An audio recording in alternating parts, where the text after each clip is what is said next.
마태복음 9장 1절에서 우리 17절까지 함께 공부하도록 하겠습니다. 성경 공부를 하면서 성경을 읽기 전에 드리는 기도 함께 마치겠습니다. 성부와 성자와 성령의 이름으로 아멘. 성경 안에서 우리를 친절히 만나주시는 아버지, 넘치는 성령의 빛으로 제 눈을 열어주시어 당신의 빛을 보게 하시고 제 길을 열어주시어 당신의 말씀을 듣게 하시며 제 마음을 열어주시어 당신의 생명을 받아 안게 하소서.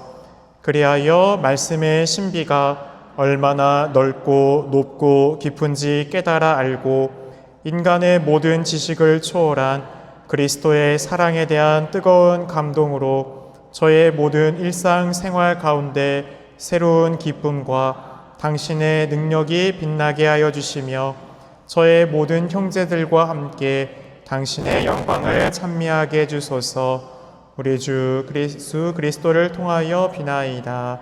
아멘. 성부와 성자와 성령의 이름으로 아멘. 오늘 비가 이렇게 오는 날에도 함께 해주신 우리 교우분들께 다시 한번 감사드리면서 오늘 마태복음 9장 1에서 17절 함께 또 공부 시작하겠습니다. 9장 1절 함께 읽을까요? 예수님께서는 배에 오르시어 호수를 건너 당신께서 사시는 고을로 가셨다. 먼저 이 배에 오르셨다라는 표현은 단순한 물리적 이동을 1차적으로는 이동을 뜻하기도 하지만 앞에 있던 지역이 어디예요? 지난 시간 기억나요? 마귀떼 쫓아내고 사람들이 돼지떼 가운데 저희 마을에서 떠나주십시오 했던 마을 기억나요? 가다라인 지방. 그래서 이방인의 지역이었죠. 그래서 이 거절, 예수님의 그 복음의 기쁨, 두 명이 정말 기쁨으로써 새롭게 변화됐지만 마을 사람들은 재산의 피해를 입었다고 해서 예수님을 거부했죠. 예수님께서는 이렇게 거절당한 뒤에 조용히 물러나는 또 선교적인 태도를 드러내 보이십니다. 가다라인 지역 사람들은 돼지떼의 손심만을 더 보며 예수님께 떠나가 주세요 라고 했습니다. 예수님께서는 억지로 머물지 않으시고 순순히 다시 호수를 건너 당신이 사시는 고을 곧 카파르나움으로 다시 돌아가십니다. 그래서 이 호수는 물리적 경계가 아니라 복음을 받아들이는 이들과 또 거부하는 이들 사이의 영적 경계선을 보여주기도 하죠. 당신께서 사시는 고을이라는 이 표현 안에 우리는 아주 중요한 또 영적인 진리를 깨닫게 됩니다. 예수님이 함께 머무시는 곳, 그곳이 무슨 자리예요? 하느님 나라죠. 하느님의 주권이 미치고 그분이 통치하고 다스리는 곳. 그래서 우리는 하느님 나라, 바로 예수님의 사랑이 있는 곳이 그분의 현존이 깃드는 자리입니다. 이 고을은 단순한 지명이 아니라 바로 예수님께서 말씀을 선포하시고 병을 고치시며 죄를 용서하시는 그 사명의 공간입니다. 결국 우리가 그분을 받아들이는가 거부하는가에 따라 우리 마음이 거룩한 고을이 될 수도 있고 폐쇄된 지역이 될 수도 있겠죠. 묵시록 3장 20절을 보면 이런 말 있죠. 보라, 나는 문 앞에 서서 문을 두드리고 있다. 누구든지 내 목소리를 들고 문을 열면 나는 그에게 들어가 그와 함께 살 것이다 라고 했습니다. 그래요. 오늘 예수님께서 가셨던 그 카파르나움 고을, 또 가다라인의 지방, 그 가운데 우리가 영적 경계선, 복음을 받아들이고 일단 예수님을 후퇴하는 모습을 보이지만 우리가 늘 열려있어 주님을 받아들인다면 바로 그곳에서부터 우리는 주님의 현존이 깃드는 마을이 되고 또 고을이 될 수 있음을 또한 묵상할 수 있어야 됩니다. 그렇게 오늘 이 1절을 통해 내 안에 카파르나움, 매일 짧게라도 주님이 내 안에 머무시는 고을이 될 수 있도록 주님이 거처하시는 마을이 되고 궁전이 될 수 있도록 노력해야겠죠. 그렇게 오늘 주님 제 안에 머무소서, 저와 함께 또 살아가소서라고 하면서 주님의 현존을 의식하고 머물 수 있는 시간들을 우리가 자주 만들어가야 됩니다. 복음을 거부하는 이웃을 위해 한번 기도해 보신 적 있으세요? 선교하거나 이제 우리 본당도 이제 각 프레시디움별로 미션 나서 다 접었죠. 종이 선교지 접고 이제 접었으니까 어떻게 해야 돼요? 논아주러 가야죠. 그래서 논아주면 어떤 사람들은 기쁘게 관심을 갖는 사람도 소수는 있겠지만 대부분은 어떻게 해요? 냉대하거나 무반응, 관심 없거나 거부하는 이들도 있겠죠. 바로 그런 가운데서도 우리는 낙담하거나 지쳐서 하는 것이 아니라 예수님처럼 묵묵히 사랑과 평화를 남기고 우리도 또 선교적인 주님께서 원하시는 곳으로 또 우리가 갈 수 있어야겠죠. 그래서 물러나는 연습도 배울 필요가 있습니다. 선교는 우리의 힘이 아니라 주님께서 하시는 것이잖아요. 인간적으로 우리가 할 수 있는 것들은 하면 그 뒤는 주님이 채워주시기에, 또 복음이 거절당할 때 너무 아쉽거나 슬퍼하지 마세요. 언젠간 그게 또 다른 결실을 이룰 수도 있습니다. 그렇게 우리들도 복음을 거부하는 이들을 위해 낙심하거나 지치지 말고 또 기도해 줄 수 있는 마음을 가져야 할 겁니다. 9장 2절 이제 함께 보겠습니다. 그런데 사람들이 어떤 중풍병자를 평상에 뉘어 그분께 데려왔다. 예수님께서 그들의 믿음을 보시고 중풍병자에게 말씀하셨다. 얘야, 용기를 내어라. 너는 죄를 용서받았다. 이 말씀은 예수님께서 중풍병자에게 보여주신 자비와 용서, 그리고 무엇보다도 그 중풍병자만의 믿음을 본 게 아니라 누구의 믿음을 본 거예요? 함께 있는 그들을 데려오고 치유받기를 원했던 그 옆에 있던 공동체 신앙의 힘에 대한 아주 깊은 또 힘이 있음을, 우리의 통공의 교리가 얼마나 우리 교회 안에서 큰 신앙의 유산인지를 전해주고 있습니다. 사람들이 중풍병자를 주님께 데려왔죠. 이 구절 안에서 우리는 공동체의 신앙이 만들어내는 구원의 길을 다시 한번 보게 됩니다. 병자 스스로는 아무것도 할 수가 없죠. 중풍병자니까 침상에 우리가 공간복음을, 다른 복음을 보면은 마르코복음 2장과 루카복음 5장에서도 이 사건을 다루고 있어요. 그런데 지금 마테오복음에서는 되게 그냥 이 사건을 되게 그냥 어떤 서술적으로 이렇게 길게 이렇게 풀이하진 않았죠. 하지만 공간복음을 보면 되게 극적으로 묘사하죠. 친구들이 지붕을 뜯어내고 예수님 앞으로 갈 수 있는 너무 사람들이 많이 있기 때문에 어떻게 해요? 도무지 나갈 수 없기 때문에 그 지붕 위까지 올라가는 그런 모습들을 보게 됩니다. 그리고 병자를 달아내리는 모습이 나오죠. 그런데 마테오는 그런 외적인 드라마틱함보다 바로 더 중요하게 생각하는 것은 바로 그들을 공동체 안에서 힘, 바로 믿음, 그리고 그것이 우리에게 얼마나 큰 구원의 길로 나아가는 데 도움이 되는지를 더 강조하고자 하는 초점을 맞추고 있습니다. 예수님께서는 그들의 믿음을 보셨다라고 했습니다. 함께하는 이들의 믿음, 그 공동체의 신뢰와 사랑이 오늘도 우리와 함께하고 있다는 것이죠. 그렇게 우리 교회 공동체 악인과 선인, 이게 늘 문제죠. 신앙으로서 우리가 함께 있는데 우리 구령동 공동체 안에서 어떤 분들은 정말 너무 좋기도 하지만 때로는 어떤 분들의 사소한 행동, 말 한마디가 우리에게 큰 상처가 되고 아픔이 되기도 하고, 그것 때문에 성당 매주 보는 것이 더 어려워서 때로는 걸려 넘어지기도 하는 그런 체험들을 많은 분들이 하게 될 겁니다. 분명 이 교회 안에서 주님께서 우리에게 바라시는 완전 무결한 의인들만이 가득한 곳이 아니라 우리 스스로가 그 약한 이들, 그들을 함께 위로하고 또 이끌어주면서 함께 가는 힘을 주님은 우리에게 주고자 하세요. 그렇기 때문에 우리의 주변에 보면 내가 다른 사람들에게 걸림돌이 되기도 하지만 또 다른 사람들을 내가 또 일으켜줄 수도 있고 내가 도움을 받기도 하고, 우리는 늘 그렇게 가고 있지 않습니까?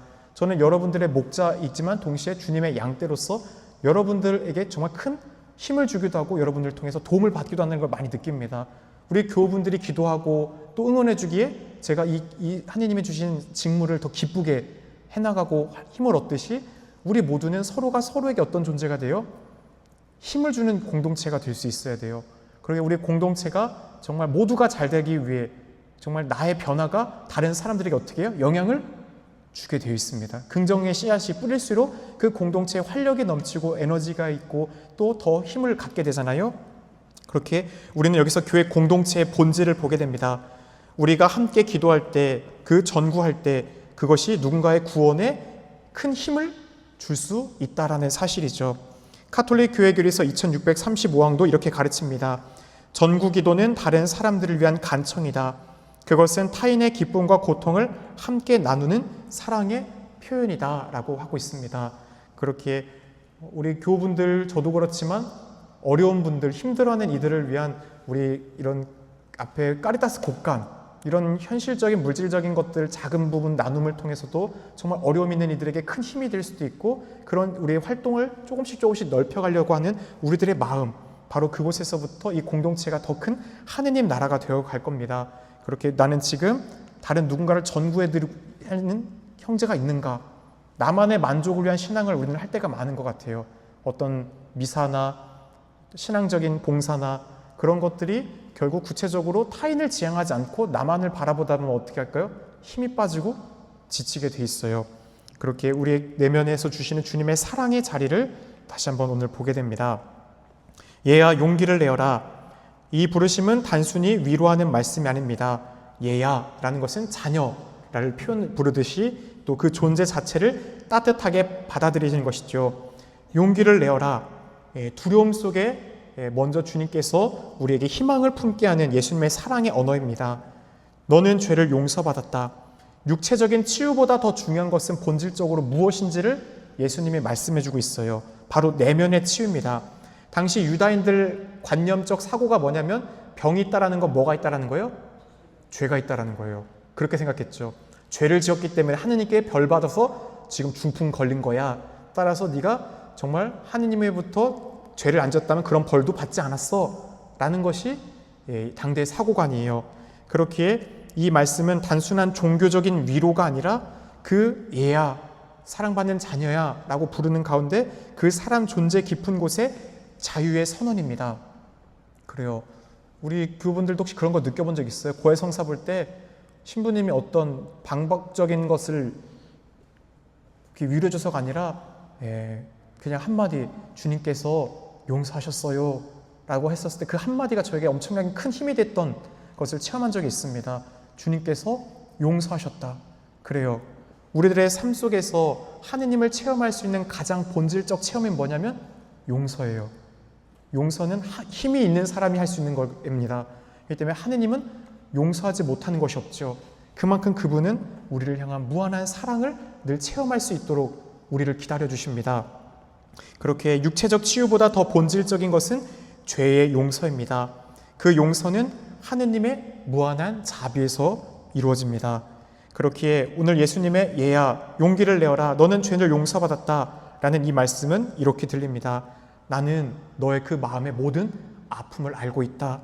그리고 이제 나는 너의 죄를 용서한다. 그러니 이제 두려워하지 말고 기쁘고 자유롭게 살아라. 그거죠.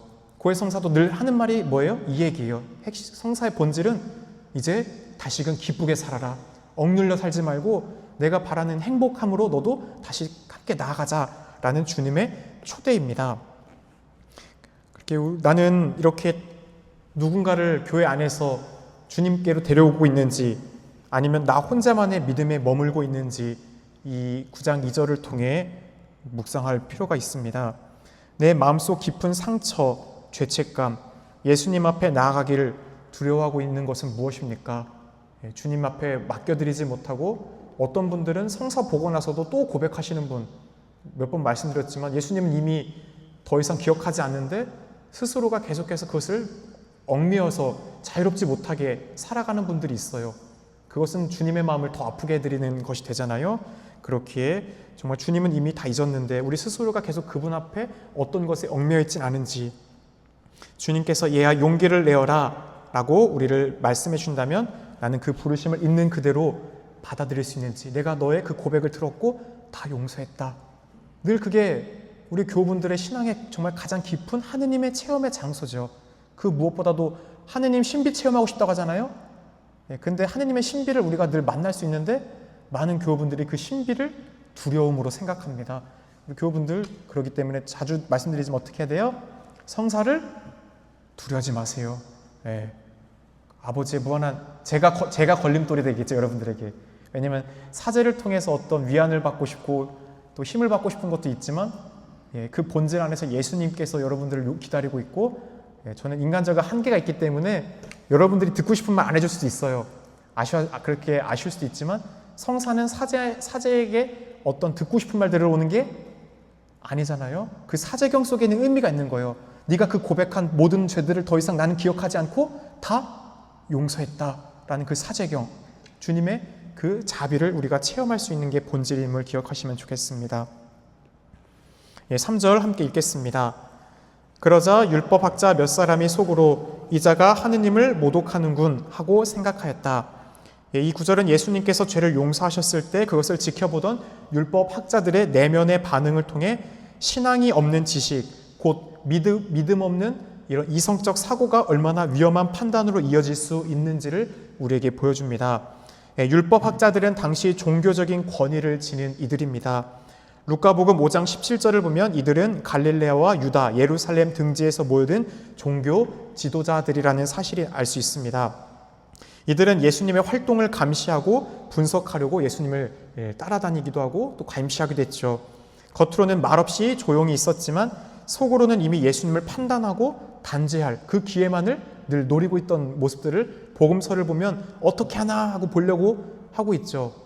그래서 그들의 완고함을 보고 예수님이 막 노기를 띠기도 하잖아요. 사람을 살리는 게 안식일이냐 죽이는 게 안식일이냐 하는데도 그들이 어떻게 해요? 고쳐주나 안 고쳐주나 어떻게 해요? 멀리서 보고 있죠.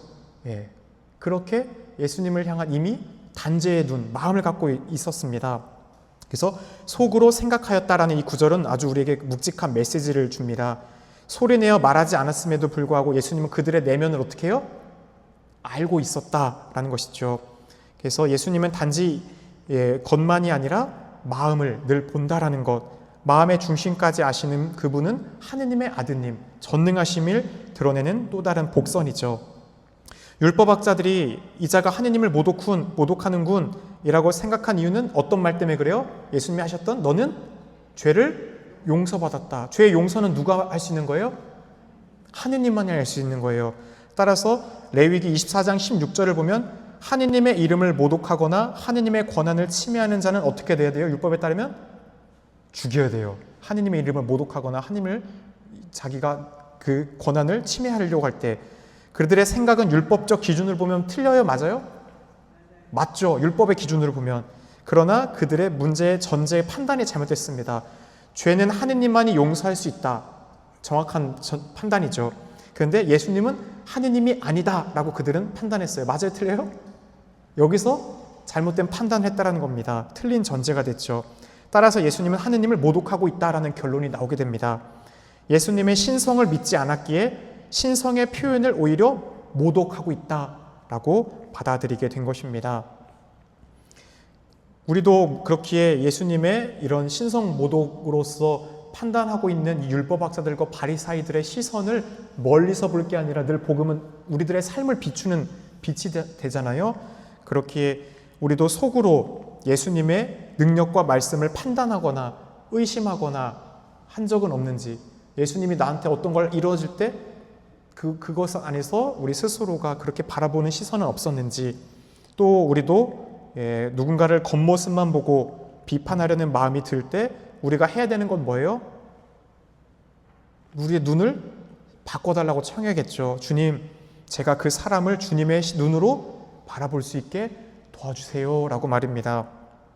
죄는 하느님만이 용서하신다는 사실을 믿고 우리는 은총의 성사, 고의 성사를 정말 소중히 잘 여기고 있는지, 또 이런 것도 묻게 됩니다. 주님의 말씀이 우리의 이성이나 기대에 맞지 않을 때 어떻게 대합니까?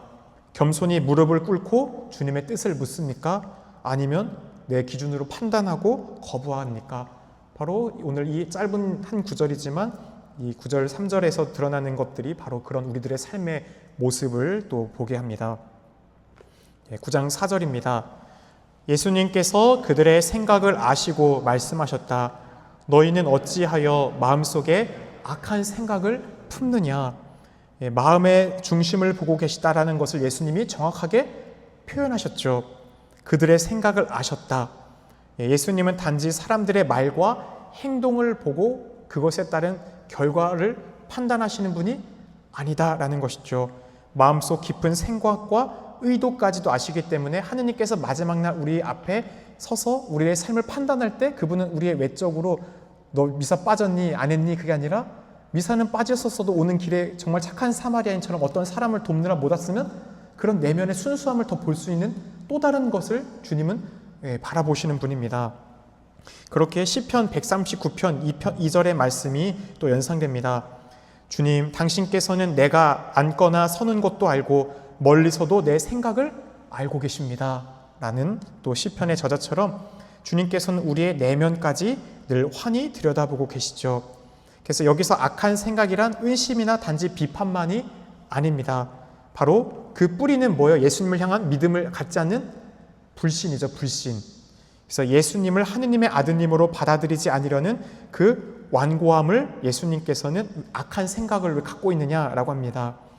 예수님의 죄 용서 선언을 듣고 율법 학자들은 그분을 모독자라 판단했지만 그들의 가장 큰 문제는 예수님이 누구신지 믿으려고 하지 않는, 수많은 표징과 기적을 보여주고 했지만 우리가 어제 복음에도 했죠.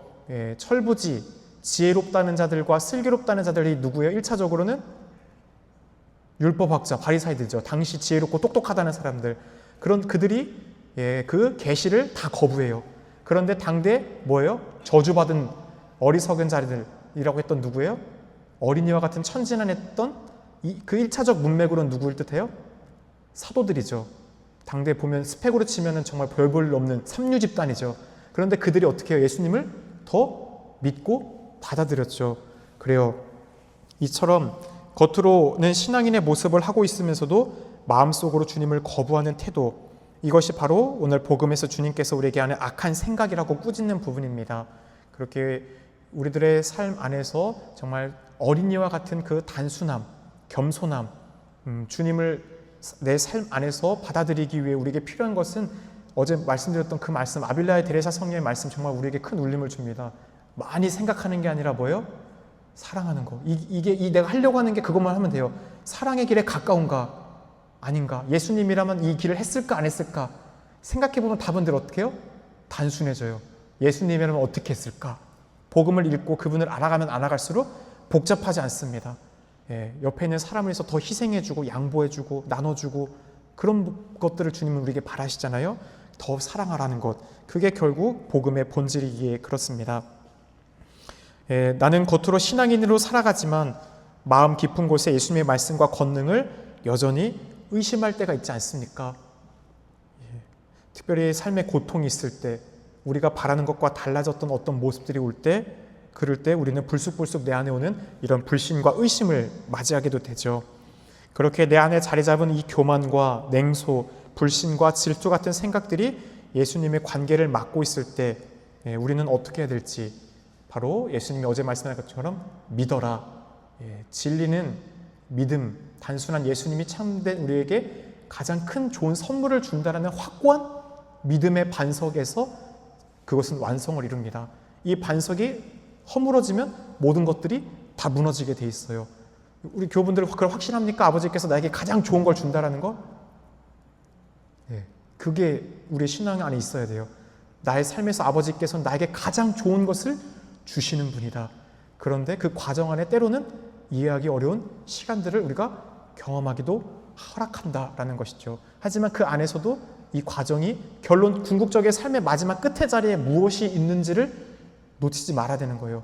평생을 부귀영화를 다 누리고 살았어도 지옥불 가는 걸 아버지가 원하지 않기 때문에 어떻게 해요? 고통을 줘서라도 현세적인 것을 내려놓고 하나님의 자리를 만들 수 있도록 때로는 어떤 가족을 치거나 재산을 잃게 하거나 어떤 고통을 안에서도 더 본질적인 걸 주님은 보게도 할 수 있는 분이라는 거예요. 그런데 그것을 알아보는 사람이 있고 그렇지 못하는 사람도 있다는 것이죠. 우리의 마음에 보물 있는 곳에 마음이 있기 때문입니다. 9장 5절 함께 읽겠습니다. 너는 죄를 용서받았다 하고 말하는 것과 일어나 걸어가라 하고 말하는 것 가운데 어느 쪽이 더 쉬우냐? 쉬운 쪽을 고르라는 것이 아닙니다. 말씀의 핵심은 눈에 보이지 않는 죄의 용서, 눈에 보이는 병의 치유를 대조하시면서 예수님의 신적인 권위를 계시하시는 것이죠. 당시 사람들, 그리고 오늘날 우리 역시 죄의 용서보다는 겉으로 보이는 뭘 바래요? 표징, 정말 기적, 세메이온 이런 걸 원하죠. 하지만 예수님께서는 보이지 않는 죄의 용서가 더 깊은 권능이고 힘이다라는 것을 보여줍니다. 일어나 걸어가라는 치유는 그 용서의 권능을 보이도록 드러내는 외적인 표징이죠. 즉 주님께서는 이렇게 말씀하고 있는 겁니다. 나는 하느님만이 할 수 있는 죄의 용서 권한을 가지고 있다. 그 증거로서 이제 이 사람을 내가 일으켜 세워 보여주겠다라는 겁니다. 죄의 용서라는 보이지 않는 은총, 우리는 너무 무관심하지 않습니까? 어떤 외적인 보이는 축복만을 우리는 바랄 때가 있지만 보이지 않는 하느님이 우리에게 늘 주시는, 미사 전에도 우리는 우리의 가슴을 치면서 생각과 말과 행위로 우리가 잘못한 것들을 주님 앞에 맡겨드릴 때 그 소재들을 용서받고 늘 큰 은총의 삶을 나아갈 수 있도록 우리는 도움을 받고 있죠. 그렇게 은총, 엊그저께 정말 카파르나움, 네가 하늘까지 오를성 싶으냐, 저승까지 떨어질 거다 했던 거, 왜 그래요? 가장 많은 표징과 기적을 보여줬던 마을들이 더 믿지 않았죠. 그래요. 우리 교우분들은 복받은 사람들이에요. 하느님을 알지 못하고 믿지 않는 사람들 이 세상에 아직도 얼마나 많습니까? 그들에 비해서 우리 교우분들은 영혼의 구령을 위한 가장 좋고 편하고 안락한 길을 어떻게 된 거예요? 알고 있죠. 그리고 주님의 초대를 받았고 그 길을 가기에 노력하잖아요. 그렇게 진짜 여러분들은 삶에서 내가 하나님의 은총을 얼마나 많이 받았는지를 아셔야 되는 거예요. 그게 당연한 거 아니야? 절대 당연한 거 아니에요. 마지막 앞에서 하느님이란 이름을 듣지도 못했던 정말 이슬람 국가에서 태어났어요. 하느님도 그들 안에서 양심에 따라 또 그들 안에서 그런 모든 것을 보고 감안하겠지만 우리는 그에 비하면 어떤 종교적인 오늘날의 시대 그리고 오늘날 우리들이 살아가고 있는 이런 환경 안에서 얼마나 하느님이 주신 은총을 받을 수 있는 통로들이 우리들 삶에 가득합니까? 하지만 그것을 우리가 알지 못한다면 그 은총을 우리는 정말 낭비하고 살아가는 것이 될 겁니다. 우리는 주님의 그 권위와 내 능력을 내 기준으로 논리로 또 제한하고 판단하려 하고 있지 않은지, 주님을 믿는다라고 늘 말하면서도 회개의 삶에는 무관심하거나 또 적극적으로 또 사랑의 길에 나가지 않고 있진 않은지 또 한번 묵상하면 좋겠습니다. 9장 6에서 7절 함께 읽겠습니다. 이제 사람의 아들이 땅에서 죄를 용서하는 권한을 가지고 있음을 너희가 알게 해주겠다.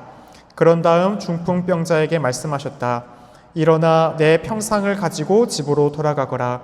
그러자 그는 일어나 집으로 갔다. 사람의 아들이라는 호칭은 다니엘서 7장 13절에 처음 나옵니다. 그래서 인자, 늘 성경에서 보면 사람의 아들, 인자라고 하는 건 뭐예요? 예수님께서 당신 자신을 지칭할 때 하는 표현으로서 이 호칭은 하느님께서 심판과 권위를 받고 위임한 존재로서 내가 여기에 있다라는 것을 드러내실 때 이 표현을 씁니다. 다시 말해서 종말론적 권위를 지닌 이 다니엘서는 묵시문학이죠. 요한묵시록과 같은 마지막 때의 심판과 권위에 대한 것이 상징적으로 있는 게 다니엘서인데, 그래서 그 인자라는 표현도 신적인 인물로서 종말의 권위를 지니고 올 예수님을 나타내는 표현으로 이렇게 사용이 되었죠. 동시에 인류의 고통을 함께 짊어지는 겸손한 메시아의 모습도 이 사람의 아들이라는 단어 안에 담겨져 있습니다. 이 죄를 용서하는 권한, 여기서 핵심은 바로 땅에서라는 말입니다. 땅에서. 예수님께서는 단지 하늘의 권능을 지니신 분일 뿐 아니라 지금 우리들이 살아가고 있는 이 일상의 삶 안에서도 죄를 용서할 수 있는 분이다라는 겁니다. 그렇게 요한복음 20장 23절을 보면 너희가 누구의 죄든지 용서해주면 용서받을 것이다 라고 말씀하시면서 교회 안에 사도들을 통해서 죄의 용서에 대한 것을 세상 끝날 때까지 함께하도록 이어갈 수 있도록 교회에 맡겨주셨죠. 그래서 알게 해주겠다. 믿음은 말로만 되는 것이 아니라 삶 속에서 체험된다라는 것을 이렇게 표현한 겁니다. 예수님께서는 눈에 보이지 않는 죄의 용서를 눈에 보이는 병의 치유를 통해 증명해 주신 거죠. 한마디로 죄의 용서를 받았다라는 것을 어떻게 하는 거예요? 일어나 들 것을 가지고 가라. 눈으로 보게 해줌으로써 그 죄의 용서를 할 수 있는 권한이 있다는 것이 이제 내가 모든 이들에게 알게 해주고 증명한다라는 얘기지 않습니까? 결국 말로만 용서되었다가 아니라 일어나라라는 명령을 통해 그 권위가 가짜가 아니라 참으로 진짜다라는 것을 이제 보여주셨죠. 일어나 내 평상을 가지고 집으로 돌아가라. 여기서 이 사람이 지니고 있던 그 평상은 뭐예요? 과거의 상처. 우리가 마르코복음 10장 26절 보면 그 티메오의 아들 바르티메오라는 소경 얘기가 나오죠. 그 소경도 자신을 둘러싸고 있던 거지에서 가장 중요한 게 뭐예요? 겉옷이죠. 근데 그 겉옷을 일교차가 크기 때문에 한밤중에 겉옷이 없으면 얼어 죽죠.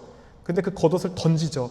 자신을 보호하고 살아남기 위해서 반드시 필요한 그 외적인 것들을 던지고 일어나 주님이 가셨던 그 예루살렘으로 따라가는 것은 소명의 부르심, 예수님이 가신 그 십자가의 길로 그 바르티메오라는 이도 함께 이제 동행하고 나아갔다는 걸 보여주게 됩니다.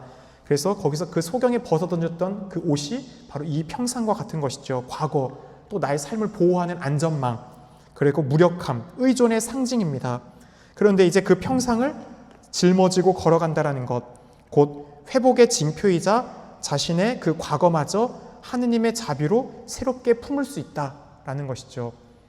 분명 우리의 삶에서 치워버리고 인정하고 싶지 않은 아픔들, 그것이 언젠가 다시금 주님의 눈에 봤을 때 내가 더 큰 하느님의 도구로 사용되기 위해 주님께서는 그 아픔을 통해서도 우리를 성숙시켰다, 더 큰 신앙의 길로 우리를 초대하셨다라는 것을 우리는 보게 됩니다. 각자의 삶의 십자가가 너무나 다르죠. 무게가 다르고. 하지만 주님은 불가능이 없잖아요. 그 약함과 한계와 아픔을 비교할 게 아니라 그 고유함, 그렇게 우리 한 사람 한 사람은 모두가 다 유일무이한 존재죠. 80억 인구 중에서 나와 같은 사람은 한 명도 없고 앞으로도 없고 과거에도 없었잖아요. 하느님이 나에게 주신 고유한 그 사명의 아름다움을 우리는 살아갈 수 있어야 되는 겁니다. 그는 일어나 집으로 갔다. 예수님의 말씀은 단지 위로가 아니라 현실을 바꾸는 능력이죠. 이 병자는 단순히 병이 나은 것이 아니라 죄의 용서를 받고 새로운 사람이 되어 이제 어떻게 해요? 공동체 속으로 다시 들어가 기쁘게 여정을 시작하게 됩니다.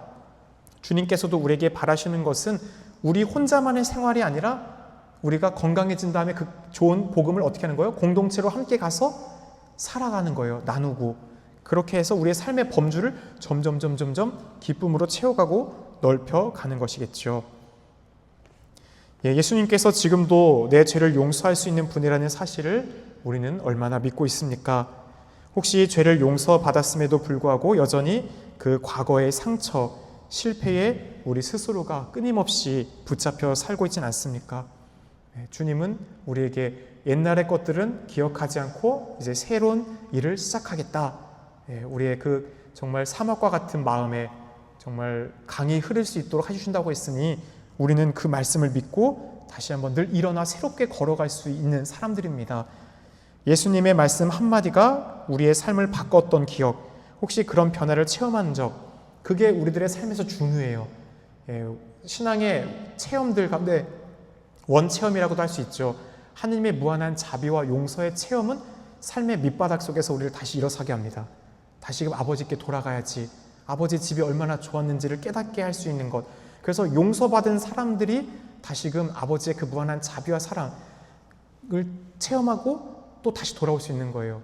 정말 잘 준비된, 그래서 기쁨의 눈물을 흘려볼 수 있었던 그 고해성사, 그 고해성사를 본 적이 있는 사람은 언젠가 다시금 아버지께 돌아올 수 있습니다.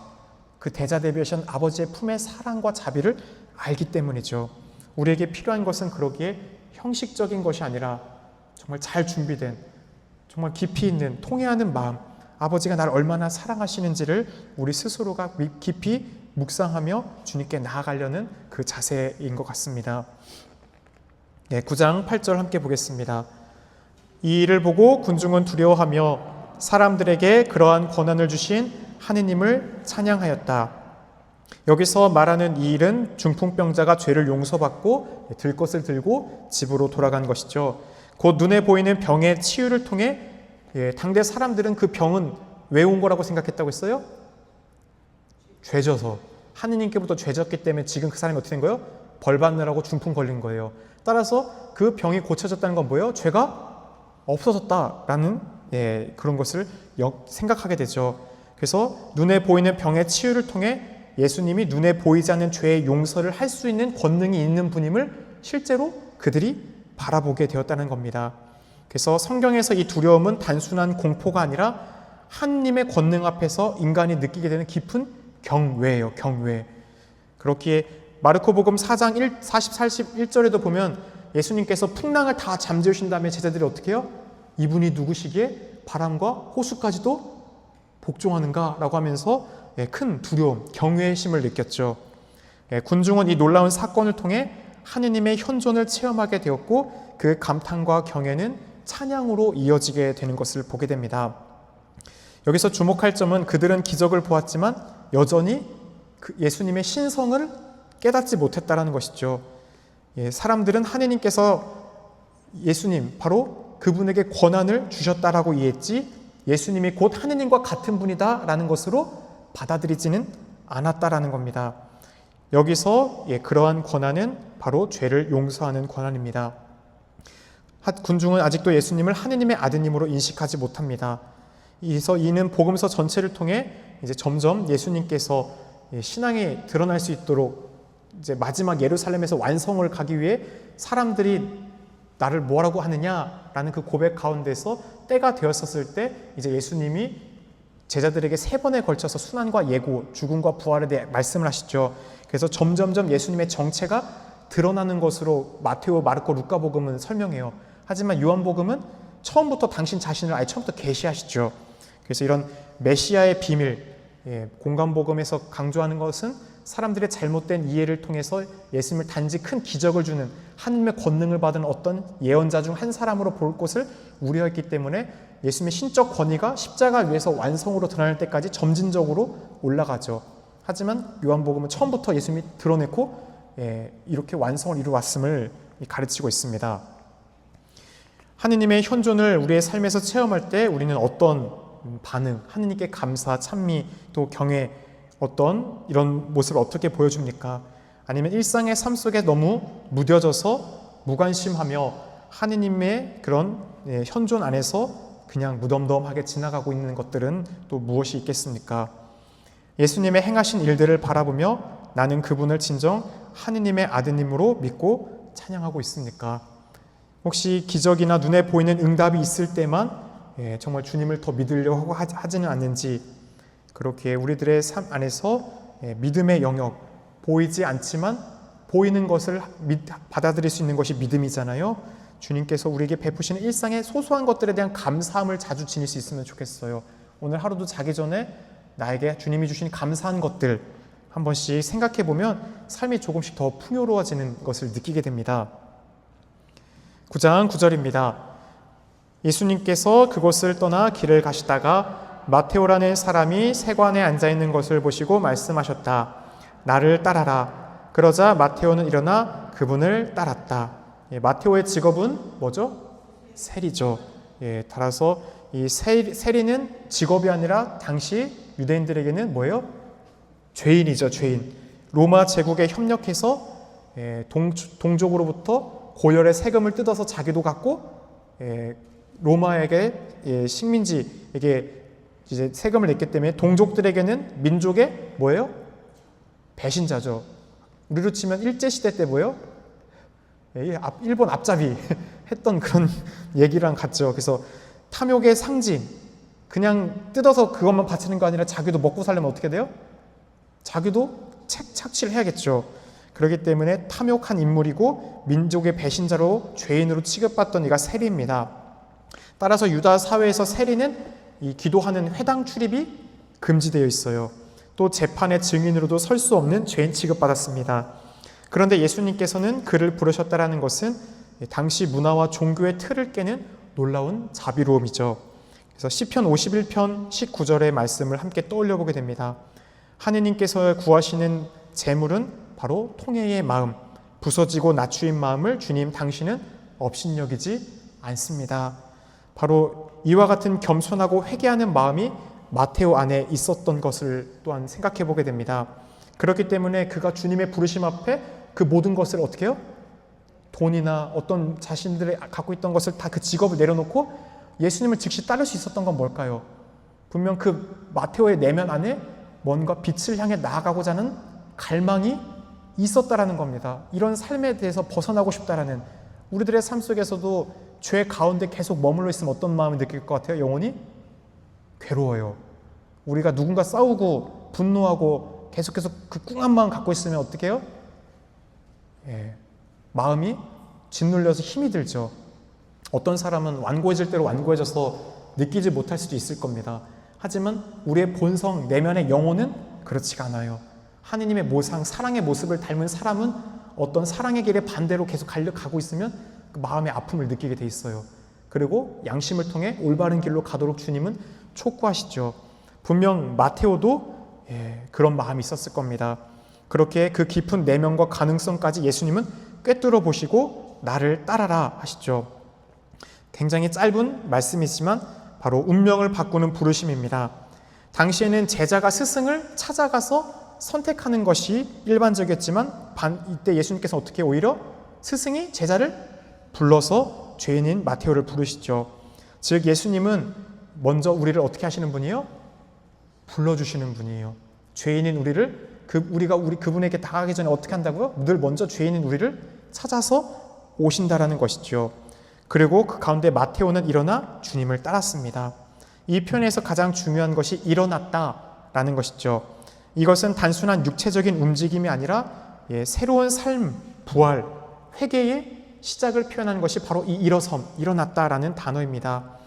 마테오는 그 과거에 안정되었던 삶, 직업이나 재산이나 사회적인 신분을 내려놓고 즉각적인 주님을 향한 반응을 보였습니다. 이것이 바로 제자된 도리, 우리들의 신앙으로서 주님 안에서 우리가 어떤 초대나 부르심을 받았을 때 해야 하는 모습이라는 것을, 선택이 아니라 제자대의 삶이라는 것은 응답이며 행동이라는 것, 그것을 우리에게 보여줍니다. 이 구절을 통해 지금 어떤 자리, 어떤 상태에 있든지 간에 예수님께서 끊임없이 나를 따라라, 영원한 구원과 생명의 길로 나올 수 있도록 그것이 아니라 나를 따라라 라고 부르고 있다는 것을 우리 교우분들은 믿고 계십니까? 그 부르심 앞에 내가 해야 할 것, 따르지 못하도록 늘 막고 있는 것은 무엇인지 한번 성찰하게 되죠. 우리의 삶의 자리, 특히 안정감, 지위, 소유가 주님의 부르심에 응답하는데 방해가 되고 있진 않은지 스스로 묻고 답해보게 됩니다.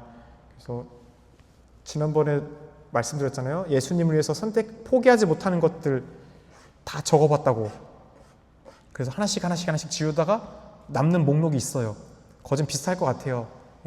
어떤 건강함, 재산 이런 것들이겠죠. 나에게 정말 소중하게 생각하는 첫째 자리가 무엇인지를 보게 되는 순간입니다. 근데 그것을 정말 내려놓을 수 있는 우리의 삶의 신앙의 가장 큰 본질은 뭐냐면 하느님이 얼마나 나를 사랑하시는지를 깨달은 순간이에요. 그 무엇보다도 그분이 나를 한없이 사랑한다는 것을 정말 가슴 깊이 깨닫는 그 순간 그 모든 것들을 다 내려놓을 수 있는 힘이 생겼다는 것이 저의 체험입니다. 그것이 아무것도 아닌 존재로 느껴져요. 정말 하느님을 선택하면 그 모든 건 다 주어지는데 왜 이런 바보 같은 짓을 하고 있지? 라는 것을 그냥 본능적으로 알게 되더라고요. 그런데도 그런 삶이 우리들의 삶 안에서 여실히 다시금 무너집니다. 끊임없이. 그러면서 다시 그것을 또 어떻게 해요? 내 삶에 갖고 오게 돼요. 우리들의 삶이 그만큼 넘어지고 일어서고 반복인데 정말 중요한 것은 그렇게 그분이 정말 나를 얼마나 진심으로 사랑하는지를, 그분을 향한 우리의 시선의 그 길을 우리가 얼마나 잘 유지하는가인 게 우리의 신앙의 끊임없는 관문인 길인 것 같습니다. 9장 10절 함께 읽겠습니다. 예수님께서 집에서 식탁에 앉게 되셨는데 마침 많은 세리와 죄인도 와서 예수님과 그분의 제자들과 자리를 함께 하였다. 이 장면은 마테오의 집으로 초대받은 것으로 전통적으로 이해합니다. 당시 유다 사회에서 식탁을 함께 한다는 것은 친밀감과 영적 공동체의 일치를, 지금도 우리도 그렇지만 친해지려고 하면 밥 먹을 때 더 내적 친밀감이 생기고 가까워지죠. 밥 한번 먹자라고 이렇게 하는 그런 이야기 하잖아요. 그래서 누군가 함께 식사를 하는 것은 그 사람의 영적 정체성과 함께 하겠다, 연결된다라는 것이 그 당대의 유다인들의 이런 사고입니다. 예수님께서 바로 이 식탁에 앉으셨다는 것은 사목자로서 죄인들과 교제하고 그들을 받아들이시는 행동이 됩니다. 죄인이라는 표현 역시 개인적인 잘못을 지닌 사람을 넘어서 당시 율법 체계에서 소외됐던 사람들 전체를 가르치죠. 그래서 이 장면은 주님께서는 가장 멀리 떨어져 있는 길 잃은 한 마리의 양을 늘 찾아오신다라는 것을 구체적으로 보여주시는 장면입니다. 그분은 죄인들을 외면하지 않으셨고 오히려 함께 식사하시며 존엄과 회개의 기회를 나누어 주셨습니다. 자리를 함께 하였다. 동등하게 함께 앉아있는 그 공동체의 모습이라고 할 수 있겠죠. 예수님께서는 세리들과 같은 자리에 앉으셨다는 것은 그들을 정죄하거나 거리를 두는 것이 아니라 오히려 회복과 구원을 위한 사목적 동반을 실천하셨다는 것을 보여줍니다. 그래서 굉장히 당대 파격적인 이런 행동이라 할 수 있겠죠. 정결례법, 왜냐하면 유다인들에게 가장 중요한 것이 정결례법이죠. 왜냐하면 정결 예식, 율법을 강조할 수밖에 없었던 유다인들의 근본 사고는 어디 있어요? 유배의 경험이죠. 유배. 우리가 유배를 갔다 온 다음에 창세기를 쓰게 되잖아요. 그래서 그 근본을 거슬러 올라가서 우리의 시초가 어디서 왔고 왜 우리가 유배를 갔다 오게 됐는지 그 역사, 이스라엘 역사를 다 정립하게 된 게 유배를 갔다 온 그들이 느끼게 된 것은 뭐예요? 하느님이 우리에게 주셨던 그 계명을 우리가 따르지 않았기 때문에 우리가 이렇게 하느님이 주시는 또 다른 나라들의 도구를 통해 우리가 심판받았다라는 것을 그들 스스로가 생각하게 됐고 철저한 율법을 우리가 이제는 따를 때다. 그렇기 때문에 그 율법을 너무나 중요하게 생각해서 지키려고 하는 것. 그렇기 때문에 그 율법을 지키는 가운데서 거룩함, 하느님의 그 거룩함을 잃지 않기 위해 노력하는 게 중요해졌죠. 그런데 이런 거룩함 안에서 죄인들, 그것은 바로 정결 예식 안에서 멀리해 하는 것들이 그들 안에 어느 순간 자리를 잡았기 때문에 예수님의 이런 정결 예법을 무시하는 것은 율법학자들과 바리사이들에게는 굉장히 걸림돌로 다가왔던 부분일 겁니다. 교회와 교부들은 이런 부분들을 이렇게 가르칩니다. 힐라리우스 성인은 예수님께서 죄인들과 함께 식사하신 것은 그들의 죄를 받아들이는 것이 아니라 그들을 의로움의 식탁으로 초대하는 것이다. 죄 자체, 예수님께서는 죄 자체를 우리에게 뭐라고 하시는 것보다 그 죄 가운데 머물러 있는 것, 다시 구원의 길로 나오지 않으려고 하는 것을 더 우리에게 안타까워하시는 분입니다. 그렇게 예수님께서는 그 죄 자체를 나쁘다고 하려고 한 게 아니라 그곳에서 구원으로 이끌어주기 위해서 그들과 함께 그 자리에 들어가셨다는 것이죠. 성 아우구스티누스 성인은 의사가 병자 곁을 떠나지 않듯 주님은 죄인 곁을 떠나지 않으신다. 그것은 그 죄를 인정하거나 허용하는 것이 아니라 회복을 위한 동반이다 라고 표현했습니다. 가톨릭 교회 교리서 545항은 예수님은 죄인들과 함께 식탁에 앉기를 주저하지 않으셨다. 그분의 사랑은 단죄가 아니라 회개로 이끄는 사랑이기에 그렇다라는 것을 가르칩니다. 우리는 어떤 사람들을 이렇게 우리의 기준으로 어떤 내가 갖고 있는 정결례법, 내 기준을 통해서 세리와 죄인으로 간주하며 함께하기를 멀리하고 있는 이들이 있진 않은가? 또 주님의 시선으로 이들을 바라보려는 노력을 하고 있는가? 한번 또 묵상하게 됩니다. 또 예수님의 그 자비로운 식탁에 매일 초대받고 있다. 우리는 말씀의 전례와 성찬의 전례라는 그 식탁에 끊임없이 초대를 받고 있죠. 그러면서도 불구하고 우리는 여전히 다른 이들과 거리를 두며 살아가고 있지는 않은지, 우리의 삶 속에서 소외된 이웃들 혹은 마음의 거리가 먼 사람들 함께 식탁을 나누려는 열린 마음과 용기를 또 지니고 있는지 함께 성찰해 보게 됩니다. 11절입니다. 그것을 본 바리사이들이 그분의 제자들에게 말하였다.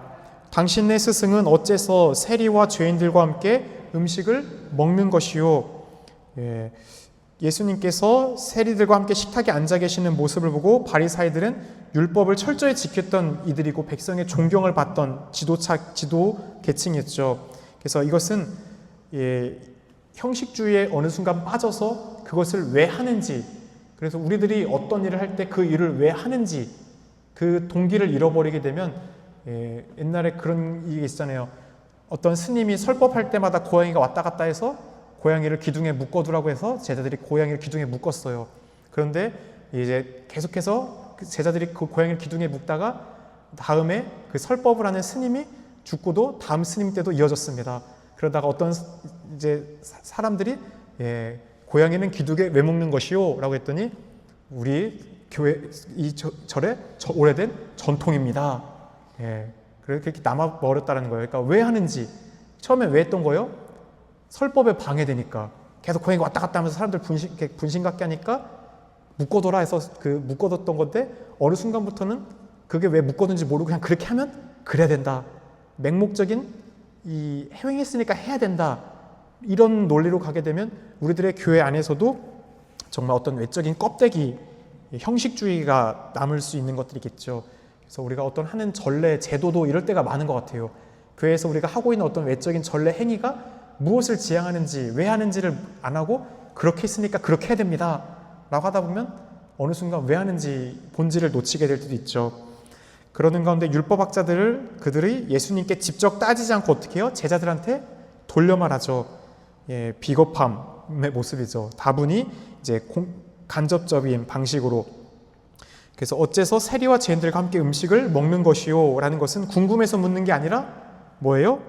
의도적인 비난이죠. 유다 사회에서 이 식사, 정결과 도덕성을 상징하는 행위였기에 죄인과 함께하는 것은 그 죄인이 함께 되기로 맘먹었다라는 건데 왜 그렇게 하냐라는 예수님의 그 사목 방식, 그 정체성, 거기에 대한 의문의 제기를 하고 있는 겁니다. 이에 대해서 교부들은 이 구절에 대한 이런 가르침을 줬습니다. 성 요한근구는 바리사이들은 죄인을 가까이 하는 예수님을 비난하면서도 정작 그들의 완고함과 사랑 없음은 죄인들보다 더 크다. 성 아우구스티누스 성인은 예수님은 죄와 함께하지 않으셨다. 죄인을 찾아가셨을 뿐이다. 죄인은 회개로 의인이 되지만 바리사이는 자만으로 더 큰 죄인이 되었다. 가톨릭 교회 교리서 588항은 이렇게 가르칩니다. 예수님의 말씀과 행위는 유다 지도자들의 많은 기대와 관습에 맞서신 것이다. 그분은 죄인들과 함께 드신 식사를 통해 자비가 율법을 완성시킨다라는 그 진리를 선포하셨다. 이 구절을 통해 지금까지 누군가를 죄인 혹은 부정한 사람으로 규정하고 내 식탁이나 마음에서 배제하진 않았는가 한번 우리들이 함께하는 공동체 안에서 이 사람은 안 돼 라고 계속 밀어내는 사람들, 그들이 분명 있을 겁니다. 나는 율법적 규범이나 교회 전통을 너무 형식적으로 해석하며 그것에 얽매여 예수님의 자비로움을 놓친 적은 없었는지, 또 제자들처럼 예수님의 방식이 세상과 충돌하더라도 자비의 길을 따르려는 용기를 지니고 있는지 한번 생각해 보면 좋겠습니다. 12절입니다. 예수님께서 이 말을 들으시고 그들에게 말씀하셨다. 튼튼한 이들에게는 의사가 필요하지 않으나 병든 이들에게는 필요하다. 예수님께서는 제자들을 향한 바리사이들의 그 비난을 이제 직접 응답하시죠.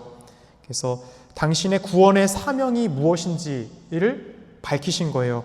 튼튼한 이들에게는 의사가 필요하지 않다. 단순히 건강한 사람들을 말하는 것이 아니라 어떤 사람이요? 지혜롭다는 자들, 슬기롭다는 자들, 그들이 뭐예요? 튼튼한 이들이겠죠. 자신이 의롭다고 생각하는 자들, 바리사이들과 율법학자들을 그들 스스로가 죄가 없다고 여기기에 회개의 필요성을 느끼지 못하는 사람들을 반어법적으로 표현한 거예요. 여기서 병든 이들은 뭐예요? 세리, 죄인들, 당대 세상의 눈으로 봤었을 때 죄와 약함을 인식하고 있던 사람들입니다. 예수님께서는 오히려 이들이 자비의 대상이며 그분의 구원 사명에 해당된다는 사실을 밝히고 계십니다. 예수님은 의사로 이렇게 표현이 됐는데요. 탈출기 15장 26절에서도 나는 너희를 치료하는 주님이다 라고 표현한 가르침이 있습니다. 예수님은 하느님의 자비와 치유의 현존으로 이 땅에 오신 의사이시죠. 죄를 단죄하는 심판자가 아니라 치유하기 오셨다라는 것이 바로 이 구절의 핵심입니다. 그 어떠한 죄라도 그분은 치유하시고 용서해 주신다라는 겁니다. 우리가 그분 앞에 용서받지 못하고 치유받지 못할 죄는 단 하나도 없어요. 그렇게 우리에겐 큰 희망이 있습니다. 주님 앞에 우리가 통회하고 나아가면 그 모든 죄는 다 씻고 언젠가는 근데 갚아야죠. 그렇기 때문에 우리 모두 그 막심 피심의 연옥실화 책 읽어보셨어요? 저번 말해드렸었는데 막심 피심의 연옥실화 책 위령성월에 한번 보세요. 위령성월 때 좋으니까 죽은 이들을 위해서 읽어보시면 거기에서 보면 좀 놀라웠던 구절이 있어요. 직천당 가는 영혼들은 굉장히 드물다, 극소수다라는 거예요. 왜냐하면 어떻게 돼요? 한 점 티끌 없는 하느님의 그 순수한 태양의 광채, 그 빛 한가운데 계신 주님의 빛을 우리가 마주하기 위해서는 어떻게 되는 거예요? 우리도 한 점 티끌이 있어서는 안 된다는 거예요. 그래서 그 완벽한 순수한 선을 하기 위해서 주님 잠시만 기다려주세요. 저 좀 씻고 올게요. 그렇기 때문에 연옥 단련이 있다는 것이죠. 그래서 연옥은 그래도 언젠가 어떻게 돼요? 그래서 우리가 알고 있는 수많은 성인들 중에서도 잠깐이라도 다 어떻게 됐다고요? 연옥을 거쳐서 갔다라고 거기 그 책에 이게 나와요. 그래서 야, 우리가 알고 있는 그 유명한 성인들도 잠깐의 연옥 단련을 받았다고 말하면서 좀 의아하게 생각했던 부분들이 있었었는데 그렇습니다. 뭐 직접 가보면 그냥 알겠죠? 하겠지만 분명 하느님께서는 우리에게 두려움을 주기 위한 것이 아니라 그만큼 그분의 순수한 사랑 안에 우리가 그분과 완전한 일치를 이루기 위해서는 정말 그 우리가 지은 이 지상의 것을 다 벗어낼 필요가 분명히 있다라는 것이죠. 연옥에서. 그렇게 우리들의 삶에서 그런 어찌 보면 무엇이든지 다 용서는 받을 수 있지만 내가 그에 대한 행위의 책임이 늘 있기 때문에 이런 부분을 우리가 정말 잘 준비해야 되는 것 같아요. 우리들의 삶 시간이 언제든지 무한하진 않기 때문일 겁니다. 이 구절 안에서 지금 내 영혼의 병을 인식하고 있는지, 나는 괜찮다, 나는 건강하다 라고 하면서 자신을 의인, 어떻게 회개에서 미루고 있진 않은지 한번 생각해 보겠죠. 나는 잘 보고 있다 라고 했지만 오히려 예수님께서는 오히려 너희들이 눈머리들이다 라고 했잖아요. 율법학자들과 바리사이들을 통해. 예수님은 내게 어떤 의사로 다가오십니까? 나의 깊은 상처와 죄를 정말 그분께 맡겨드리고 있습니까? 내 주변에 병든 사람들을 바라볼 때 나는 그들을 자비로 바라보며 다가갑니까? 아니면 이 율법학자들과 바리사이들처럼 어떤 실패한 사람, 세상에서 거리를 둘 사람으로 판단하며 거리두기로 대응합니까? 9장 13절입니다. 너희는 가서 내가 바라는 것은 희생 제물이 아니라 자비다 하신 말씀이 무슨 뜻인지 배워라. 사실 나는 의인이 아니라 죄인을 부르러 왔다. 여기서 배워라 라는 것은 단순히 지식을 습득하라는 것이 아니죠. 삶으로 변화되는 깨달음을 의미합니다. 따라서 예수님께서는 호세아서 6장 6절의 말씀, 내가 바라는 것은 희생 제물이 아니라 자비다. 수천의 굿기름, 그 황소를 죽여서 그 가장 하느님께 올리는 그 황소에서 지방이 많은 기름을 떼서 바치는 것이 하나님 뭐라고요? 역겹다. 더 이상 맡고 싶지 않다. 마음은 딴 데 가 있는데 그냥 바치는 그런 형식적인 것이 내가 바라는 제사냐, 미사 의미가 무엇이냐, 정말 그 가운데 마음을 다해 주님께 돌아오는 것 아니냐라는 것을 얘기하셨죠. 그렇게 하나님께서 원하시는 것은 살아있는 자비와 사랑이다라는 것을 다시 한번 이 구절을 통해 예수님은 우리에게 말씀하십니다. 의인이 아니라 죄인을 부르러 왔다. 예수님의 공생활의 목적 선언문이다 라고 할 수 있습니다. 예수님은 스스로 의롭다고 여기는 자들보다 자신의 부족함을 알고 회개할 준비가 되어 있는 이들을 부르기 위해 이 땅에 오셨다라는 것이죠. 그렇게 껍데기뿐인 종교적인 의식이 아니라 진실한 자비와 사랑의 실천을 나는 원한다라고 주님은 우리에게 말씀하십니다. 이 구절을 통해 하느님 앞에서 나는 어떤 주일 예배, 하느님께 드리는 경신례의 이 제사, 어떻게 하느님께 드리는 예배가 되고 있는지, 의무적인 주일이니까 가야지, 그런 태도라면 예수님께서도 내가 진정 바라는 것은 그것이 아니다라고 하겠죠. 의무적인 기도나 미사, 종교 행위가 또 우리의 타성에 머물러 있어서는 안 될 겁니다. 정말 주일을 거룩하게 지낸다는 것은 잘 아시잖아요. 단지 미사 온 게 거룩한 게 아니라 그 가운데서 우리가 힘들어하는 이웃들을 향한 사랑의 실천, 그것이 삶의 중심에 있는 것이 정말 주일을 잘 보내는 것이겠죠.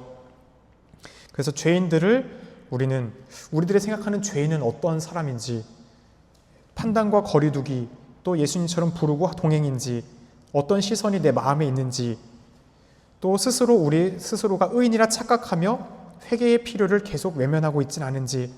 자, 고해성사 지난번에도 물었지만 몇 달마다 보세요? 한 달, 두 달 보면 정말 잘하시는 분들. 저도 한두 달마다 성사 보려고 대흥동에 있었을 때 좋았던 게 그거예요. 거기 이제 주일마다 상설고에서 이제 해주시려고 박종훈 신부님이 오셨죠. 미사 때마다. 참 진짜 감사했었어요. 어떻게 보면 1시부터 4시까지 주일마다 오셔가지고 그 애우라는 상담소 운영하시는 분 아시죠? 박종훈 신부님. 그래서 오셨을 때 계속 오시니까 저도 정기적으로 성사를 이렇게 한 달에 한 번씩 어떨 때는 더 자주 볼 수 있어서 참 좋았는데, 저희도 사제들도 어쨌든 성사 어떻게 보시나 궁금하시죠? 신부님들도 어떻게 보냐면 가장 좋은 거는 이제 신학교에서 가르치기는 영적인 지도 신부님, 정말 마음을 터놓고 모든 걸 말할 수 있는 영적 사제 더 높은 선배 신부들을 관계를 맺는 게 좋다라고 하죠. 그래서 그런 사제들 안에서도 어떤 영성 모임이 있죠. 프라도나 뭐 포콜란이나 까리타스나. 그래서 그런 모임 안에서 함께 공유할 때도 이렇게 성사를 보는 분도 있고, 대부분은 많은 경우 어떻게 하냐면 동기, 신부가 가장 나를 내면이 보고 알잖아요. 함께 막 10년 가까이를 살았으니까. 대부분은 그래서 동창 신부들 모임을 한 달에 한 번씩은 하잖아요. 이제 그럴 때 주로 이제 성사를 보게 되죠. 그래서 저도 뭐 휴가 갔을 때 이번에 이제 동기 신부님 같이 성사 보고 이렇게 하는데, 그렇게 삶에서 성사 보는 것들이 정말 기간을 잘 줄일 수 있도록 노력해 보는 게 다른 것보다도 정말 더 영적 진보를 잇는 큰 길이다라는 것을 잘 생각해 보시면, 다짐해 보시면 좋을 것 같아요. 9장 14절입니다. 그때 요한의 제자들이 예수님께 와서 저희와 바리사이들은 단식을 많이 하는데 스승님의 제자들은 어찌하여 단식하지 않습니까? 하고 물었다. 그때라는 것은 시간의 연속보다 새로운 대화 장면 앞에 이것과 전환되는 것이에요. 그래서 앞선 장면과 단절된 또 다른 이제 시작이라는 것으로 이해하시면 됩니다. 세례자 요한의 제자들은, 세례자 요한은 어떻게 했어요? 금욕과 절제된 삶을 살았죠. 그래서 광야에서 어떻게 해요? 들꿀, 메뚜기 먹으면서 낙타털로 까끌까끌한 옷을 털옷을 입고 이렇게 살았잖아요. 그렇기 때문에 이 세례자 요한의 제자들도 철저한 회개와 단식 그 전통을 따르던 이들입니다. 바리사이들과 달리 이들이 온 것은 예수님을 단죄하거나 정죄하기 위한 것이 아니라 어떤 의도예요? 정말 궁금해서, 진심 어린 궁금함으로 물어본 겁니다. 그래서 여기서 단식은 단순한 개인적 수련이 아니라 하느님 앞에서의 회개, 절제, 도우심을 청하는 종교 행위죠. 바리사이들은 일주일에 2번씩 단식했고 요한의 제자들도 또 이 종말이 심판에 대비해 철저히 단식하던 사람들입니다. 그렇기에 이 질문은 단순한 생활 방식의 차이를 넘어 예수님의 그 공동체의 정체성에 대한 깊은 신학적인 질문입니다. 예수님의 제자들은 단식을 하지 않았습니다. 왜냐하면 아직 단식할 때가 아니기 때문이겠죠. 그래요. 바로 신랑이신 혼인잔치의 주관이고 혼인잔치에 그 하고 있는 중심인 예수님이잖아요. 신랑이신 예수님과 함께 있는 동안 그들은 기쁨의 축제의 시간을 보냅니다. 즉 구원과 기쁨의 새 시대가 지금 와 있기 때문에 지금은 단식할 때가 아니다라는 것을 이제 예수님은 말씀하시는 것이죠. 성 힐라리우스는 단식은 의무가 아니라 상태다. 신랑이 함께 있는 동안에는 기쁨이 있어야 하고 떠난 후에는 절제가 필요하다라고 가르쳤고요. 아우구스티누 성인은 단식은 주님께로 향하는 길 위의 도구이다. 그러나 주님께서 곁에 계실 때는 사랑이 가장 큰 금욕이요 단식이다 라고 이 구절을 표현했습니다. 가톨릭 교회 교리서 1438항은 단식은 목적이 아니라 수단이다. 그것은 기도와 회개를 위한 행위이며 전례 안에서 하느님께 돌아가기 위한 깊은 영적인 길이 된다라는 그 교부들의 전통적인 신앙의 내용을 이어갔습니다. 이 구절 안에서 그래서 우리는 단식 어떻게 하고 있는지, 사순식이 우리가 대림 때 또 우리가 단식을 하는 것은 그냥 음식을 안 먹는 게 아니라 그 가운데 왜 하는지를 잘 기억해야겠죠. 어떤 다이어트 수단으로 또 그냥 종교적 의무감으로만 하는 것이 아니라 하느님께 내 마음을 열고 더 나아가기 위한 길로서 그 단식을 인식하고 실천하는 것이 중요할 겁니다. 더불어서 주님과 함께 계신다는 기쁨을 우리가 누리고 있는지, 오늘날 이 시대에서 우리가 주님이 바라는 것은 단순히 음식의 단식이 아니겠죠. 오늘날 더 중요한 단식들은 뭐가 있어요? 많죠. 눈의 단식, 혀의 단식, 귀의 단식. 눈으로 정말 우리가 아름답고 좋은 것만 보려고 하는 거, 뭐 재밌는 거 보려고 하는 거, 그 끊는 게 어떻게 해요? 입으로 안 먹는 것보다 더 힘듭니다. 여러분들 하루에도 막 보고 싶은 거 많잖아요. 좋은 막 영상들, 스마트폰으로 막 영화 보고 싶은 거, 그런 게 오늘날 더 필요한 참된 단식이죠. 우리가 맛있는 거 잘 찾아다니잖아요. 맛집 찾는 거 끊고 하는 것도 단식이 됩니다. 그것을 왜 하려고 하는가? 결국 우리가 함께 있을 때는, 정말 기쁨이 있을 때는, 그렇게 부활시기 땐 그럴 필요가 없지만 예수님의 그 온 인류에 대한 구원의 희생시기, 사순시기 이럴 때는 정말 우리가 어떤 단식을 왜 해야 되는지에 대한 생각해 볼 필요는 있을 겁니다. 그래서 신앙 안에서 진정한 절제란 무엇일까? 우리의 욕망, 말, 판단, 분노, 편견 이런 것을 우리가 끊어내고 절제할 수 있는 것이 진정한 이 단식의 절제 안에 우리가 들어가야 할 것들이 되어야 할 것입니다. 15절 함께 읽겠습니다. 예수님께서 그들에게 이르셨다. 혼인잔치 손님들이 신랑과 함께 있는 동안에 슬퍼할 수 없지 않느냐. 그러나 그들이 신랑을 빼앗길 날이 올 것이다. 그러면 그들도 단식할 것이다. 예수님의 정체성과 그리고 순환에 대한 예고가 처음으로 또 드러나죠. 혼인잔치 손님들이라는 것은 제자들을 가리키는 비유적 표현입니다. 당시 유다 문화에서 혼인잔치, 우리는 요즘 결혼식 하루 하면 끝나지만 옛날 유다 안에서 문화는 한 달, 길면 한 달 동안, 짧아도 막 일주일 이상을 하는 거예요. 그래서 혼인잔치 카나에 보면 술이 떨어졌던 이유가 왜 그래요? 하루인데 술 떨어졌겠어요? 그 마을에서 동네 잔치니까 몇 날 동안, 며칠 동안 잔치가 벌어지는 거죠. 그래서 이 유다 문화에서 혼인이라는 것은 기쁨, 또 생명의 축복을 상징하는 큰 행사입니다. 성경에서도 하나님 나라의 은총을 표현하는 것으로 또 이 혼인으로 표현이 되잖아요. 예수님이 신랑이고 우리는 그 신랑의 배우자, 신부이죠. 그렇게 새로운 계약을 맺으러 오신 그 예수님과 우리가 함께하는 이 기간은 기쁨의 기간입니다. 그런데 예수님도 함께하는 이 지금은 기쁨이지만 신랑이 떠나는 그 시간, 신랑이 빼앗긴 날은 어떤 것이죠? 십자가 죽음이죠. 결국 이 빼앗긴다라는 것은 폭력적인 방식으로 생명을 빼앗기게 된다라는 것이에요. 예수님이. 따라서 예수님의 이 말씀은 당신의 순환을 대한 미리 암시를 하고 있는 거죠. 그들도 단식할 것이다 라는 것은 단순히 슬픔이나 의무가 아니라 예수님을 너무나 그리워하고 기다리기 때문에, 너무나 사랑하기 때문에 자동적으로 나오는 거죠. 사랑하는 사람 죽으면 밥 잘 들어가요? 사랑하는 사람 죽으면 밥맛이 없죠. 하도 울어가지고 모든 게 다 싫어져요. 자동으로 내가 기쁨을 찾던 것들도 다 끊어집니다. 너무 사랑하는 사람을 상실하게 되면. 그렇죠. 따라서 오늘날 교회가 지키는 성금요일의 단식, 사순식의 금욕과 절제도 바로 이 사랑을 잃어버린 그 갈망에서 비롯되는 전통을 우리가 잘 이어갈 수 있도록 잊지 말라는 것입니다.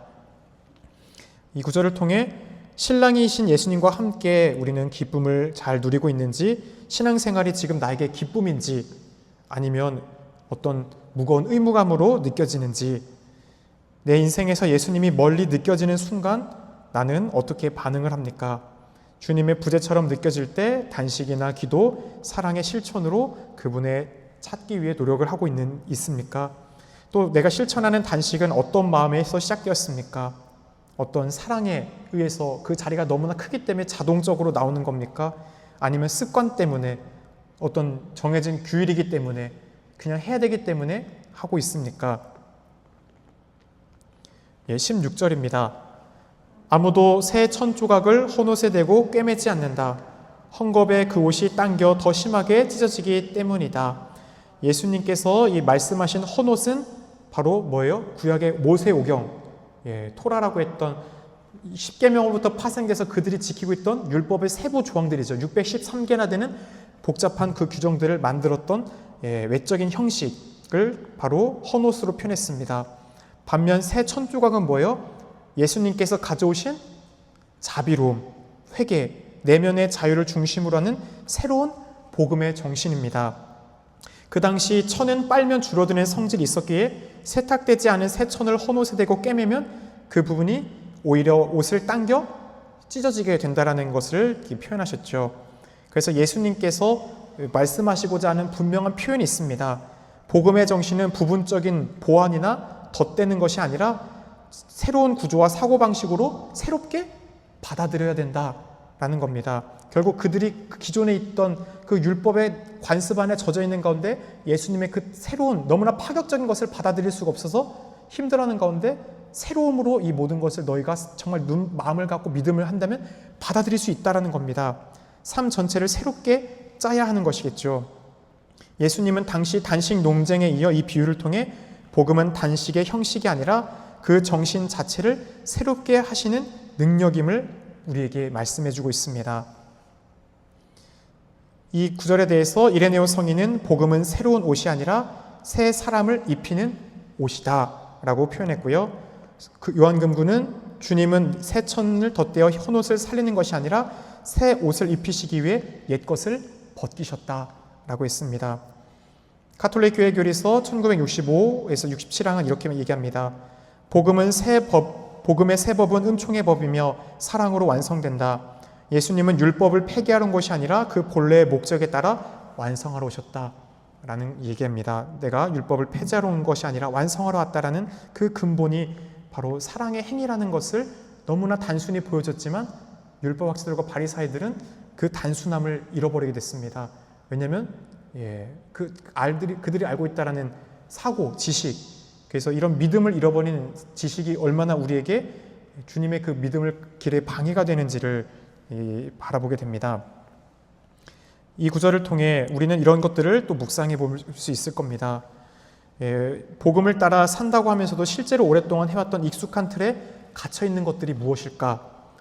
예수님의 복음이 내 안에 들어왔었을 때 나는 어떻게 반응하는지, 거부하는지, 그 복음을 억지로 끼워 맞추려고 하고 있진 않은지, 나의 가치관과 판단과 습관 방식 안에서 상충될 때 그 새로움을 받아들이려고 하는 건지, 어떻게 절충안을 찾으려고 하는지, 복음의 새로운 정신을 받아들이기 위해 내가 버려야 할 이 헌 옷 조각은 무엇이라 여겨지는지, 오래된 자존심입니까? 아니면 남에 대한 시선입니까? 형식주의에 익숙한 신앙 태도입니까? 주님이 우리에게 주고자 하시는 새 복음은 바로 사랑의 이중 계명, 사랑의 안에 다 들어있음을 다시 한번 깊이 생각하며 외적인 형식을 넘어서는 사랑이 우리를 자유롭게 한다라는 것을 또 다시 한번 우리 마음에 새겨야겠습니다. 오늘 마지막 절입니다. 17절 읽겠습니다. 또한 새 포도주를 헌 가죽 부대에 담지 않는다. 그렇게 하면 부대가 터져 포도주도 쏟아지고 부대도 버리게 된다. 새 포도주는 새 부대에 담아야 한다. 그래야 둘 다 보존된다. 새 포도주는 예수님의 새로운 가르침이 아니라 살아 숨쉬는 복음 그 자체, 은총을 가리키겠죠. 예수님 자신의 현존이 바로 새로운 포도주입니다.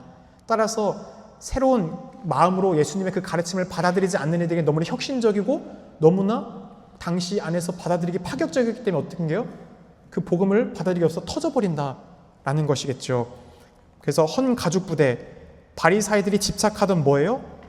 외적인 것, 형식적인 것, 바로 굳어버린 그 마음과 신앙 태도는 예수님의 그 새로운 가르침을 받아들일 수가 없다라는 것을 분명히 표현하고 있습니다. 새 포도주는 발효 과정에서 기체가 발생하기 때문에 낡은 부대가 아니라 이 장력을 탄탄하게 버틸 수 있는 새 부대가 담아야 했죠. 낡고 딱딱해진 부대에 담으면 부대도 터지고 포도주도 잃어버리죠. 결국 둘 다 버리게 되잖아요. 예수님은 이런 일상적인 비유를 통해 복음은 낡은 틀에 맞춰 끼워 넣을 수 없는 살아있는 생명이다. 사람을 살리는 것, 바로 그것이 복음의 본질이고 구원의 길임을 분명히 선포하십니다. 복음은 단지 우리의 삶의 한 조각이 아니라 우리의 삶 전체를 완전히 새롭게 변화시키는 동력이다. 그리고 그것을 담을 영적인 새로워진 우리의 마음가짐이 필요하다라는 거예요. 예수님을 향한 열린 마음, 그분이 정말 나에게 가장 좋은 것을 준다라는 그 믿음으로 그분의 가르침을 다 받아들이겠다라는 새로운 유연한 정신이 우리에게 필요하다라는 분명한 가르침입니다. 교부들은 이에 대해서 이레네오 성인은 새 포도주는 살아있는 성령이다. 그 성령은 낡은 자아에 결코 갇히지 않는다. 성 바오로 사도는 로마서 12장 2절에서 이 세상에 동화되지 말고 마음을 새롭게 하여 변화되십시오 라고 했고, 가톨릭 교회 교리서 1967에서 70항을 요약하면 마음에 새겨진 계명, 성령에 이끌리는 내면의 변화라고 설명하며 외적 규율이 아닌 사랑의 은총에 근거한 자유의 법이 바로 예수님이 주고자 하신 새 계명이다 라고 가르쳤습니다. 오늘 마지막 묵상으로서 예수님의 복음을 내 안에 낡은 사고방식이나 습관에 끼워 맞추려 하지 않는지, 그리고 과거의 틀에 안주하려고 한다면 새로워지기 위해서 무엇이 필요한지, 복음을 취사 선택하고 있지 않은지, 이것은 가능해, 이건 안 돼. 그래서 예수님의 이 말씀 절대 예수님 이거 불가능해요 라고 하는 순간 어떻게 하는 거예요? 새로운 예수님의 가르침을 받아들이려고 하는 게 아니라 선택하는 모습 안에서 우리가 상충되겠죠. 그렇게 기도는 하지만 용서는 하지 못하겠다, 미사는 드리지만 자비 실천은 안 하고 있다, 이런 것들이 바로 과거의 틀에만 안주하고 새로워지기를 거부하는 모습일 겁니다. 그래서 복음을 온전히 담기 위한 내 마음, 삶의 구조를 새롭게 할 용기가 먼저 우리들에게 필요해 보입니다. 오늘 마치면서 9시 한반도 평화, 세계 평화를 위한 주목여 함께 마치면서 마치도록 하겠습니다. 성부와 성자와 성령의 이름으로 아멘. 하늘에 계신 우리 아버지, 아버지의 이름이 거룩히 빛나시며 아버지의 나라가 오시며 아버지의 뜻이 하늘에서와 같이 땅에서도 이루어지소서.